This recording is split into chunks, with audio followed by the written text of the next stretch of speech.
पद्मावती माँ का जाप करना हो आपको को मूंगे की माला होनी चाहिए। जिसके पास शुद्ध मूंगे की माला हो, शुद्ध मूंगे की माला 60,000 से 1 लाख रुपए तक में मिलेगी। आजकल जो मिलती है मूंगे का पाउडर है, वो क्या है?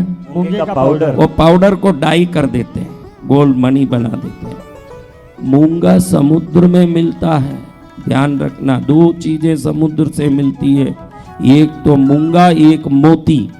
मोती कहाँ से मिलती है? समुद्र में से। और मूंगा भी समुद्र से मिलता है। समुद्री चट्टानों में कोरल लीव्स कहते हैं उसको।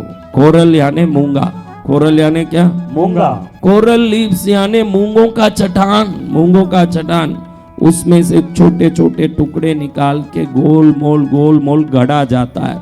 वो पत्थर का गढ़ा हुआ टुकड़ा असली मूंगे का है, लेकिन बचा हुआ पाउडर, वो जो गढ़ाई के समय जो ड्रिल किया वो बचा हुआ पाउडर होता ना, वो पाउडर को घट करके जो मणि की जाती है वो आजकल बेची जाती है। असली मूंगे की माला 5 लाख की भी होगी, 50 लाख की भी होगी, लाख रुपए की भी होगी असली मूंगे की माला। अगर असली मूंगे का माला लेके बीच में मणियों में गांठ आए ऐसे बराबर, हर मणि के बीच में गांठ होनी चाहिए।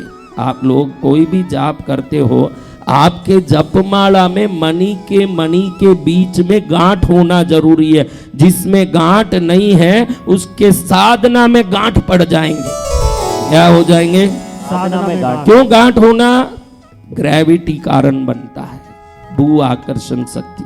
अगर ये गांठ नहीं होगा तो इस मणि में किया हुआ जाप यहाँ आ जाएगा, इस मणि में किया हुआ जाप यहाँ आ जाएगा, वो मणि में वो मंत्र टिकेगा ही नहीं। और जब तक हर मणि में मंत्र टिकता नहीं, देखो आप ऐसे ऐसे जब के 1.25 लाख जाप करते हो तो हर मणि में अगली बार वापस घुमा के फेरोगे कि नहीं?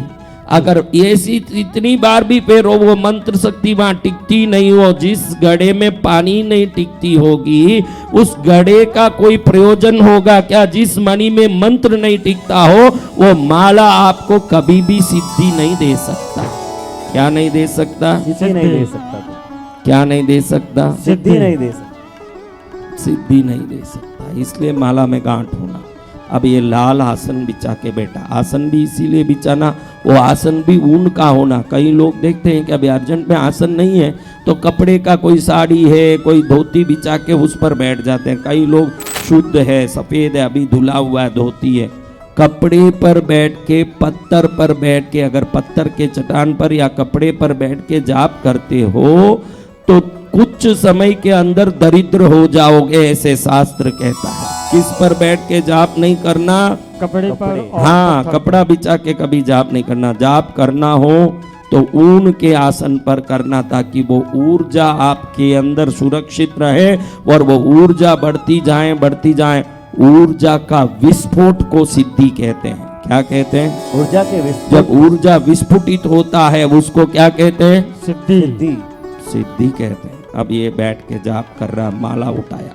माला घुमाओ तो सदा अपनी तरफ अंदर घुमाना। माला घुमा रहे हो, माला घुमा रहे। अभी कई लोगों को मैंने देखा यहीं साधना में, मैं तो समझा देता हूँ ऐसे चलाना, बाकी कई लोग जो नहीं जानते हैं ऐसे ढकेलते हैं।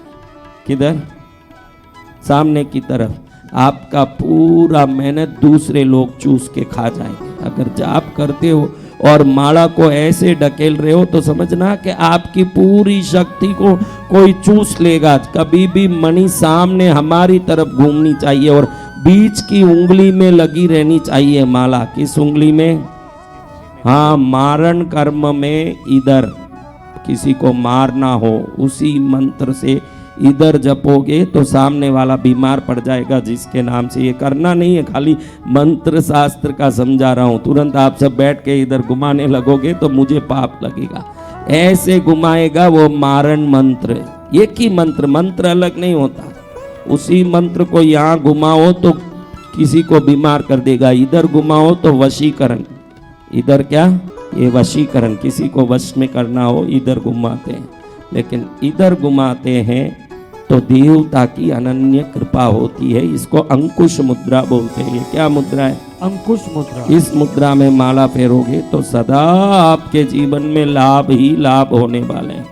ऐसे बैठ के माँ को खीर पूड़ी अनार सब चढ़ा के चंदन से पूजा करके माँ का स्वरूप का ध्यान करके, कैसा स्वरूप, 3 फना नाग जिनके सिर पर छत्र धरता हो, हीरों से बने हुए मुकुट धारण करती हो, अपने मांग पर धरणेन्द्र देव नागराज द्वारा बनाया हुआ सिंदूर लगाती हो, उनके हाथ से लगे हुए सिंदूर को धारण करती हो, कस्तूरी गोरोचन कुमकुम अगर तगर लाल चंदन केसर आदि अष्टगंध से बने हुए तिलक को अपने बाल पर धारण करती हो, धनुष जैसी बोहों वाली, चंचल मछली जैसे आंखों वाली, लोलायमान कुंडल वाली, गले में मंगल सूत्र धारण करने वाली, पर्वत जैसे स्तन वाली, डमरू जैसे कमर वाली, केले के सांतल जैसे पैरों वाली, उत्तम मुख से सदा वरदान देने वाली, मोतियों जैसे दंत पंक्ति वाली, गुलाब की पांकुड़ी जैसे कपोल वाली, अट्टहास से शत्रुओं का मर्दन करने वाली, मुस्कान से भक्तों का मंगल करने वाली,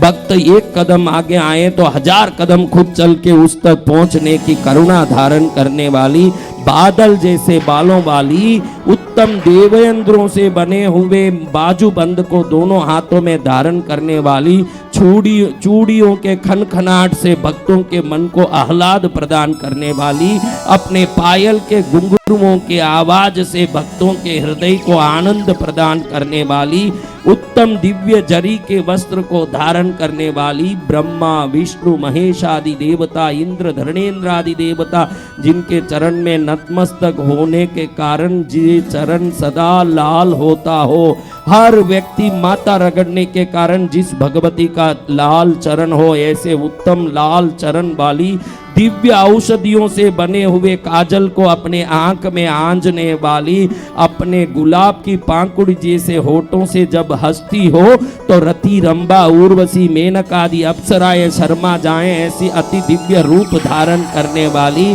अपने एक नतनी से निकलने वाले प्रकाश से दूर दूर भटके हुए नावों को मार्ग दिखाने वाली, अपने शरीर के सुंदर रूप को और भी विकसित करने के लिए कमर पट्ट धारण करके, जिस कमर पट्ट में मोती मूंगा नीलम पंगा नीलम पुकराज आदि विभिन्न रत्न लगे हुए हों, वैसे दिव्य कमर पट्ट को धारण करके अति सौंदर्यवान लगने वाली, विकारी से विकृत व्यक्ति को भी दर्शन देने मात्र से उसका विकार दूर हो जाए, पापी से पापी को भी दर्शन देने मात्र से उसके पाप पलायन हो जाए, रोगी से रोगी व्यक्ति को भी दर्शन देने मात्र से वो आरोग्यवान हो जाए, कुरूपी से कुरूपी व्यक्ति को भी दर्शन देने मात्र से वो कामदेव समान हो जाए, कायर से कायर व्यक्ति को भी दर्शन देने मात्र से वो परम धैर्यवान वीर विवेक पराक्रमी हो जाए, दरिद्र से दरिद्र व्यक्ति को भी दर्शन देने मात्र से वो चक्रवर्ती राजा हो जाए,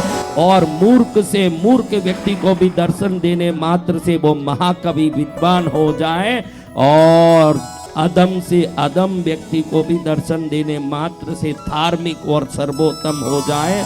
त्रिभुवन को तारने वाली, तीनों लोकों को मंगल करने वाली भगवती कृष्णगिरी शक्तिपीठ वासिनी मां पद्मावती देवी की साधना में साधक लीन हो रहा है।